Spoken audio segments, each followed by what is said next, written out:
फिर से आपके सामने उसी चैप्टर के साथ जो कि हमारा चल रहा था रचना के आधार पर वाक्य भेद। अब मुझे लगता है बेटा आप लोगों को सबको बड़े अच्छे से समझ में आ जाना चाहिए कि जो आपका है रचना के आधार पर वाक्य भेद, यानी 3 भेद होते हैं। कौन कौन से होते हैं? सरल वाक्य या साधारण वाक्य, दूसरा संयुक्त वाक्य और तीसरा मिश्र वाक्य या मिश्रित वाक्य। क्योंकि अब तक की जो मैंने क्लास ली थी उसमें मैंने आप लोगों को अलग अलग बताया था। पहले में मैंने आपको बताया था सरल वाक्य साधारण वाक्य के बारे में। दूसरी वीडियो मैंने जो क्लास ली थी उसमें आपको बताया था बेटा संयुक्त वाक्य के बारे में। और जो तीसरी थी मेरी उसमें मैंने आपको बताया था किसके बारे में? मिश्र वाक्य या मिश्रित वाक्य के बारे में। तो थोड़ा सा और भी कहीं किसी को रह गया हो, क्योंकि बेटा आप लोग केवल आश्रित रहते हैं नोट्स पर कि लिखा लिखाए मिल जाए तो बस हमको मेहनत ना करनी पड़े। तो बेटा उससे फायदा नहीं होना है। ये फायदा आपको कब मिलेगा? जब आप पूरी वीडियो को देखेंगे, ढंग से समझेंगे कि टीचर क्या बोल रहा है, क्या बता रहा है, तभी आप बेटा कर पाएंगे, समझ पाएंगे। तो आप बेटा बहुत अच्छे से ध्यान से देखें हर एक वीडियो को, तभी आपको समझ में आएगा बेटा कि क्या बता रहा है टीचर, क्या समझा रहा है। क्लियर है बेटा? और मैं अब हैंड राइटिंग नोट्स नहीं दूंगी बेटा किसी को भी। सब वीडियो को देखेंगे अच्छे से और अपने नोट्स, अपनी जो बुक चल रही है आपकी, कोर्स बुक जो भी लग रही है आपकी ग्रामर की, आप उसमें से देखकर अधिकाधिक एक्सरसाइज सॉल्व करें।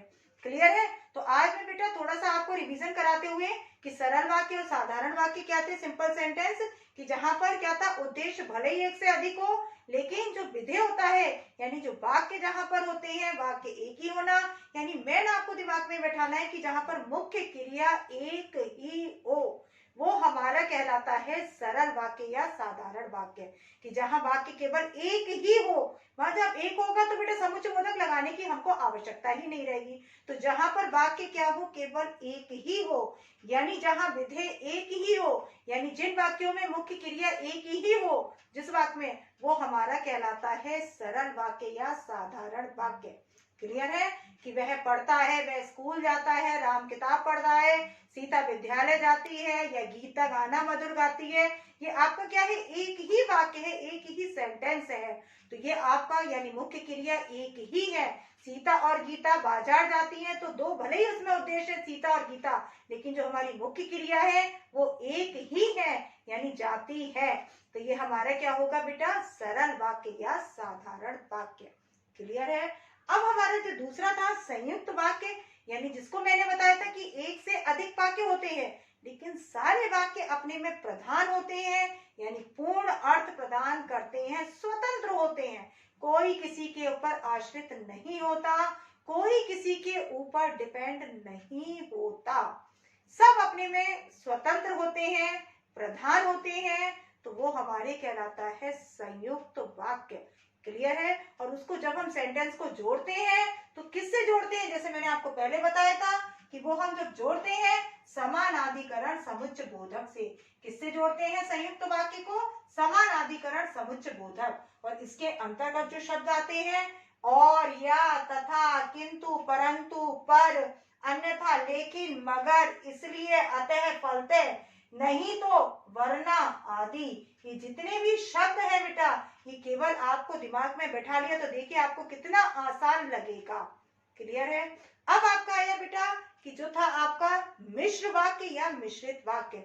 उसमें मैंने बताया था आपको कि एक से अधिक सेंटेंस उसमें होते हैं लेकिन एक होता है प्रधान और सारे होते हैं आश्रित, यानी डिपेंड करते हैं किसके ऊपर करते हैं? प्रधान वाक्य के ऊपर, उपवाक्य के ऊपर डिपेंड करते हैं। तो वो हमारे कहलाते हैं, क्या कहलाते हैं? मिश्र वाक्य यानी मिश्रित वाक्य। और उनको जोड़ने वाला जो कंजक्शन शब्द होता है, वर्ड होता है, यानी समुच्चयबोधक शब्द होता है, यानी वो किससे जुड़ते हैं? व्याधिकरण समुच्चयबोधक शब्द से।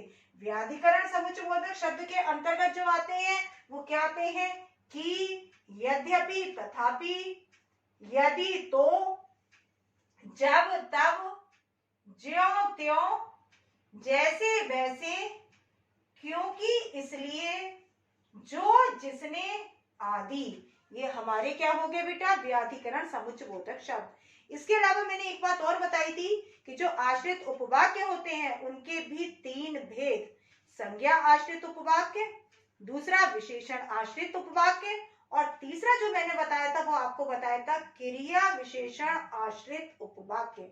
जहां संज्ञा की हो प्रधानता, संज्ञा आश्रित उपवाक्य हो गया, जहां पर क्या हो? विशेषण की हो विशेषण आश्रित उपवाक्य, क्रिया विशेषण की हो वहां पर होता है क्रिया विशेषण आश्रित उपवाक्य।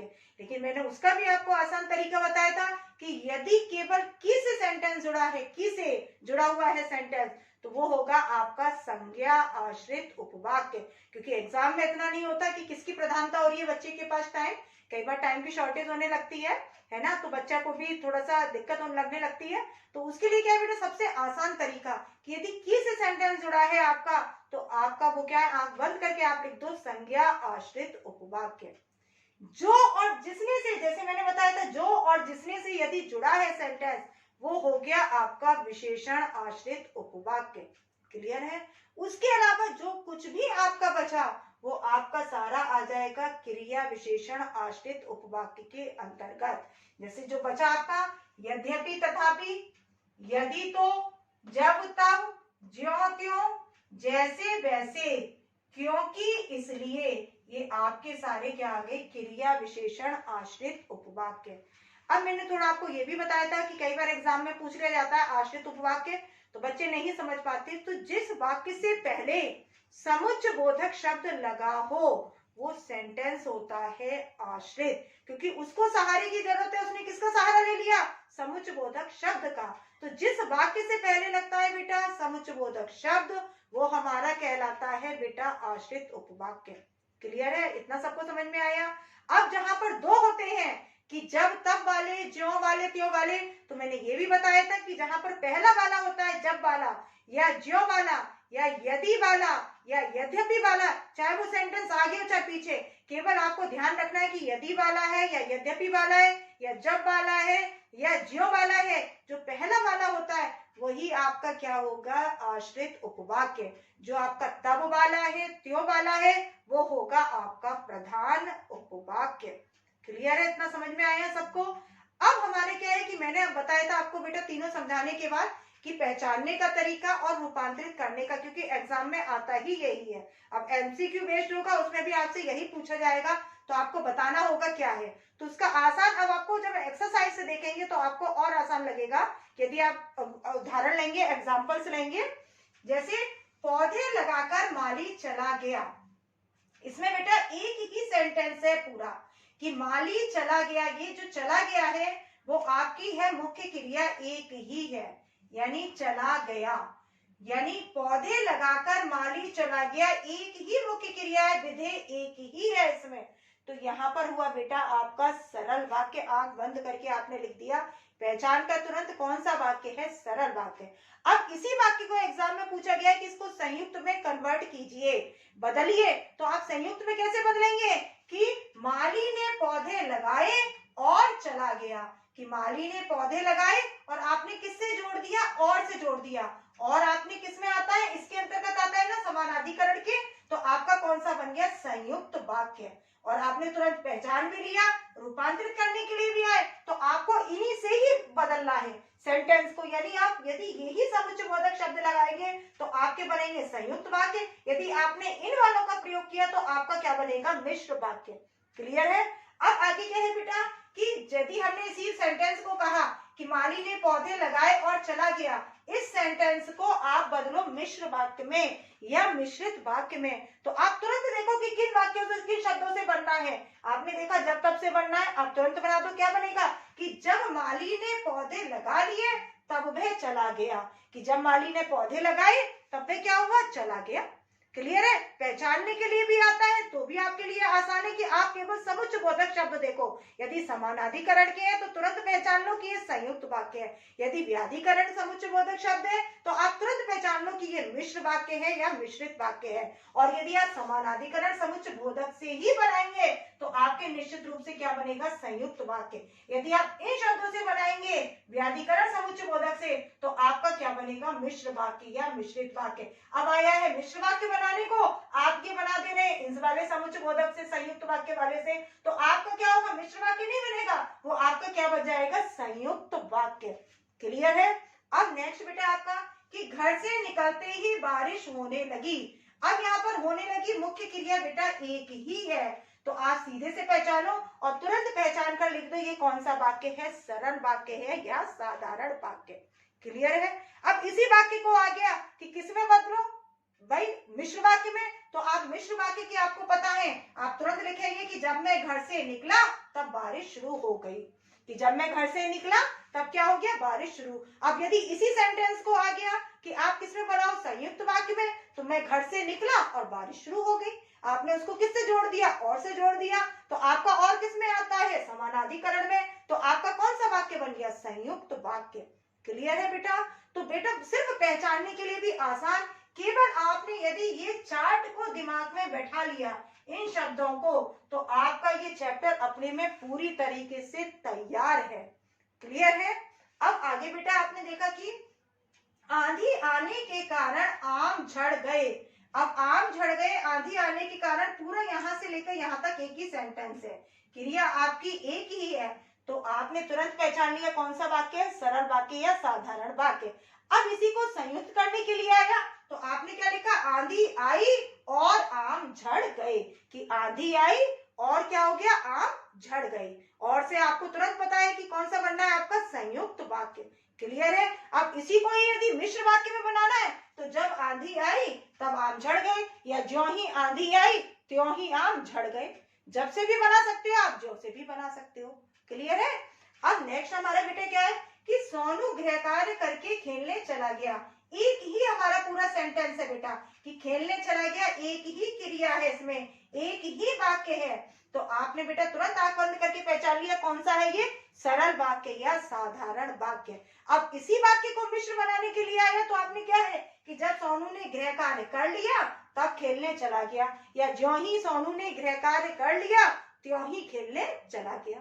क्लियर है। अब इसी वाक्य को कहा जाएगा कि आप संयुक्त में बनाओ, तो आपका क्या बनेगा कि सोनू ने गृह कार्य किया और खेलने चला गया। क्लियर है, इतना है समझ में।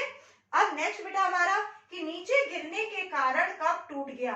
एक ही सेंटेंस है पूरा, टूट गया, मुख्य क्रिया एक ही है, एक ही विधेय है बेटा इसमें, तो आपका क्या हो गया, सरल वाक्य या साधारण वाक्य। अब इसी वाक्य को कहा गया बेटा कि आप संयुक्त में बनाओ, तो क्या होगा, कब नीचे गिरा और टूट गया। क्लियर है। ज्यों ही कब नीचे गिरा त्यों ही टूट गया, ये आपका क्या हो गया, मिश्र वाक्य। कौन सा हो गया, मिश्र वाक्य। क्लियर है। अब आगे बेटा कि मेरे कहने पर भी वह नहीं मानी, पूरा सेंटेंस है। अब आप कहोगे पर आया, अब मैंने आपको क्या बताया था, ये है विभक्ति चिन्ह, ये है कारक चिन्ह, क्योंकि जो समुच्चय बोधक होता है पर वो क्या होता है, सेंटेंस को जोड़ने का काम करता है। ये सेंटेंस जोड़ नहीं रहा, ये आपका क्या है, विभक्ति चिन्ह के रूप में प्रयुक्त हुआ है कारक चिन्ह। जैसे मैंने आपको बताया था कि कर्ता ने कर्म को करण से, संप्रदान के लिए अपादान से, संबंध काकी के रारी रे, अधिकरण में पर, तो ये पर आपका क्या है, विभक्ति चिन्ह। क्लियर है। ये आपका समुच्चय बोधक शब्द नहीं है, क्योंकि सेंटेंस नहीं जोड़ रहा है, सेंटेंस आपका इसमें एक ही है, मुख्य क्रिया आपकी एक ही है, यहां से लेकर पूरा वाक्य आपका एक ही है, तो ये आपका क्या होगा, सरल वाक्य या साधारण वाक्य। अब इसको बनाया बेटा हमने संयुक्त में, तो क्या होगा, मैंने उसे कहा था पर वह नहीं मानी, कि मैंने उससे कहा था पर वह नहीं मानी।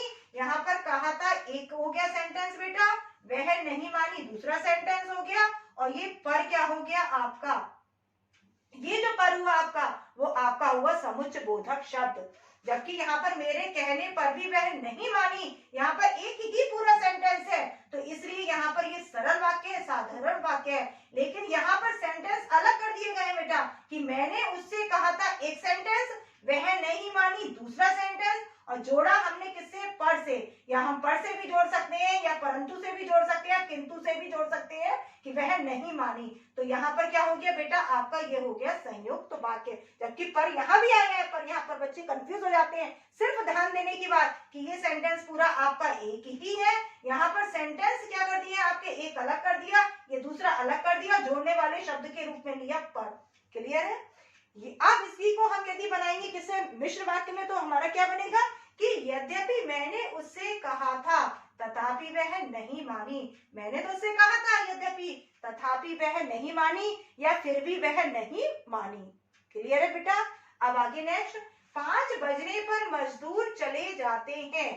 एक ही वाक्य है, एक ही मुख्य क्रिया है कि 5 बजने पर, पूरा यहां से लेकर यहां तक वाक्य आपका एक ही है, तो आपका क्या हो गया, सरल वाक्य या साधारण वाक्य। अब 5 बजे और मजदूर चले गए, आपने तुरंत देखा 5 बजे एक सेंटेंस हो गया, मजदूर चले गए दूसरा हो गया, तो ये हमारा क्या हो गया, संयुक्त वाक्य। क्लियर है। अब 5 बजे नहीं कि मजदूर चले जाते हैं।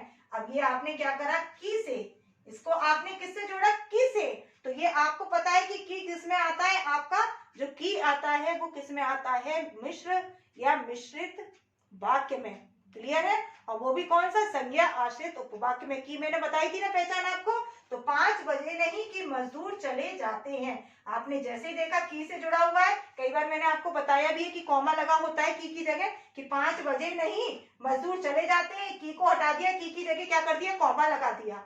तो कई बार की जगह क्या होता है, कॉमा लगा हुआ भी होता है, कि 5 बजे नहीं और कॉमा लगा दिया, मजदूर चले जाते हैं, तो भी आपका क्या होगा, मिश्र वाक्य या मिश्रित वाक्य। क्लियर है। अब उसके अलावा कि पिताजी की इच्छा के कारण मुझे छात्रावास जाना पड़ा। छात्रावास हम कहते हैं हॉस्टल, कि पिताजी की इच्छा थी इस कारण मुझे क्या हुआ, छात्रावास। तो ये पूरा सेंटेंस एक ही है कि पिताजी की इच्छा के कारण मुझे छात्रावास जाना पड़ा। यहाँ से लेकर यहाँ तक एक ही बात है, एक ही है सेंटेंस। और जाना पड़ा इसमें मुख्य क्रिया क्या है, एक ही है। तो हमारा ये क्या हो गया, सरल वाक्य या साधारण वाक्य। अब इसी को कहा जाए संयुक्त वाक्य में बनाने के लिए, तो आप क्या कहेंगे कि पिताजी की इच्छा थी इसलिए मुझे छात्रावास जाना पड़ा, क्योंकि इसलिए आपका किसमें आता है, इसमें। क्लियर है। अब बेटा नेक्स्ट है हमारा, यदि इसको हमें मिश्र वाक्य में बनाना है, तो आपने क्या करा, सेंटेंस को आगे पीछे करके, कि मुझे छात्रावास इसलिए जाना पड़ा क्योंकि पिताजी की इच्छा थी। क्योंकि मैंने आपको बताया था क्योंकि इसलिए किसमें आता है, मिश्र वाक्य में। केवल यदि इसलिए है तो आपका आएगा बेटा समानाधिकरण समुच्चय बोधक के अंतर्गत, और यदि क्योंकि और इसलिए है एक साथ तो आपका आएगा मिश्र वाक्य में। तो आपका घूम गया सेंटेंस, आपने क्या करा, आगे वाला सेंटेंस पीछे कर दिया, पीछे वाला आगे करके, कि मुझे छात्रावास इसलिए जाना पड़ा क्योंकि पिताजी की इच्छा थी। तो ये आपका सेंटेंस किसमें बन गया, मिश्र वाक्य में। तो बेटा सरल वाक्य यानी साधारण वाक्य, संयुक्त वाक्य, मिश्र वाक्य बहुत आसान है। केवल छोटी सी बात को यदि आपने दिमाग में बैठा ली, कि केवल एक चार्ट इसको आपने समझ लिया कि समानाधिकरण समुच्चय बोधक से बनता है हमारा संयुक्त वाक्य, और व्याधिकरण समुच्चय बोधक से बनते हैं हमारे मिश्र वाक्य। समानाधिकरण के अंतर्गत ये शब्द आते हैं और व्याधिकरण के अंतर्गत ये शब्द आते हैं। तो आपको चाहे बेटा पहचानना हो चाहे रूपांतरण करना हो, दोनों ही आपके लिए आसान हो जाएंगे। क्योंकि जो सरल वाक्य होता है, साधारण वाक्य, उसमें तो वाक्य एक ही होता है, उसमें हम कोई समुच्चय बोधक शब्द नहीं लगाते, तो उसमें तो आपको कोई समुच्चय बोधक शब्द मिलना ही नहीं है। केवल बच्चों को जो कंफ्यूजन होता है वो किसमें होता है, संयुक्त वाक्य में और मिश्र वाक्य में। केवल एक यदि इसको आपने फॉर्मूला को दिमाग में बैठा लिया, क्योंकि मैं बिल्कुल आसान तरीके से बेटा बताती हूँ कि बच्चों को कहीं भी एग्जाम में बहुत सोचने के लिए अपना समय भी ना वेस्ट करना पड़े, तो बिल्कुल आसान तरीके से कि केवल आपको इतना दिमाग में बैठाना है कि यदि समानाधिकरण समुच्चय बोधक शब्द है तो संयुक्त वाक्य बनना है, यदि व्याधिकरण समुच्चय बोधक है तो उससे आपका क्या बनना है, मिश्र वाक्य बनना है। समानाधिकरण समुच्चय बोधक के अंतर्गत जो शब्द आते हैं वो आपके कौन से आते हैं, ये आते हैं, यानी जो आते हैं कौन कौन से, और, या, तथा, किंतु, परंतु, पर, अन्यथा, लेकिन, मगर, इसलिए, अतः, फलतः, नहीं तो, वरना आदि। ये जितने भी शब्द हैं है ना, ये आपके आते हैं समानाधिकरण समुच्चय बोधक के अंतर्गत, जिनसे बनते हैं संयुक्त वाक्य। अब व्याधिकरण समुच्चय बोधक के अंतर्गत जो शब्द आते हैं वो कौन से आते हैं, केवल की भी, कॉमा भी मिल सकता है की जगह, यद्यपि, तथापि, यदि तो, जब तब, ज्यों त्यों, जैसे वैसे, क्योंकि, इसलिए, जो, जिसने, आदि। यदि आपका ये है इससे बने हैं तो आपके क्या है, मिश्र वाक्य यानी मिश्रित वाक्य। अब जैसे पहचानने के लिए कोई सा भी सेंटेंस कि ये आया 5 बजे और मजदूर चले गए, तो आपने तुरंत देखा कि 5 बजे एक सेंटेंस है, मजदूर चलेगा जाते हैं दूसरा है, और से जुड़ा है, तो आप आंख बंद करके तुरंत लिख दो कि ये कौन सा वाक्य है, संयुक्त वाक्य। जब मैं घर से निकला तब बारिश होने लगी, तो आपने जैसे ही देखा जब से जुड़ा हुआ है, तब से जुड़ा हुआ है, तो आप क्या करोगे बेटा, तुरंत से पहचान के लिख दिया कौन सा वाक्य है, मिश्र वाक्य। क्लियर है ना। मैंने खाना खाया और सो गया, और से जुड़ा हुआ है तो क्या हो गया आपका संयुक्त वाक्य। मैं खाना खाकर सो गया, एक ही पूरा सेंटेंस है, कि मैं खाना खाकर सो गया। खाकर आप कहोगे कि एक क्रिया है, खाकर बेटा पूर्वकालिक क्रिया है। बात समझ में आ रही? मुख्य क्रिया नहीं है, ये पूर्वकालिक क्रिया है, यानी काम पहले हो गया खाना खाने का।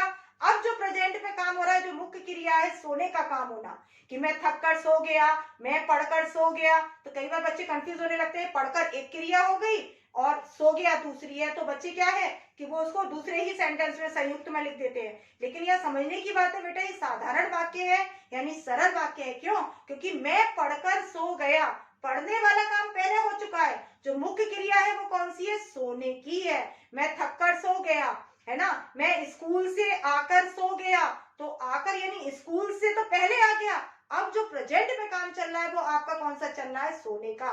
तो मैं पढ़कर सो गया या मैं थक कर सो गया, ये सब भी आपके जो आएंगे वो किस में आएंगे? साधारण या सरल वाक्य के अंतर्गत। क्लियर है बेटा? सबको समझ में आया? पर की भी मैंने पहचान बताई आपको। यदि विभक्ति चिन्ह के रूप में प्रयुक्त हुई, इस बात को बेटा ध्यान देना कि वो किस रूप में हुई है, कि वो सेंटेंस जोड़ने के रूप में प्रयुक्त हुई है तो समुच्चय बोधक में होगी, संयुक्त में। यदि वो केवल क्या है बेटा? विभक्ति चिन्ह के रूप में है, तो वो आपकी किस में होगी? सरल वाक्य में या साधारण वाक्य में। तो ये बेटा छोटा सा चैप्टर है, केवल आपका कंजक्शन है, जोड़ने का काम करता है। रचना के आधार पर जो वाक्य भेद, 3 कंजक्शंस आपने यदि दिमाग में बैठा ली, एक समानाधिकरण और एक व्याधिकरण, तो आपके लिए पूरी तरह से आसान हो गया ये चैप्टर। और यही है बेटा आपका रचना के आधार पर वाक्य भेद। अधिकाधिक बेटा एक्सरसाइज सॉल्व करें, समझें, और उसको जब करेंगे, क्योंकि मैं बार बार वही बोलती हूँ बेटा, प्रैक्टिस करो। जितना ज्यादा आप करोगे एक्सरसाइज वगैरह, जो आपकी बुक है ग्रामर की, आप उससे देखो, समझो और बेटा एक्सरसाइज सॉल्व करो, अपनी कॉपी पर करो। क्लियर है ना? तभी आपके जो कॉन्सेप्ट्स हैं, जो आपके डाउट्स हैं, वो आपके सारे क्लियर होंगे। क्लियर है बेटा? सबको समझ में आया? तो बेटा इसी के साथ मैं अपनी क्लास ओवर कर दी हूँ। तब तक के लिए बाय बेटा, टेक केयर, सब अपना ध्यान रखना बेटा। इसी के साथ क्लास ओवर करती हूँ बेटा। टेक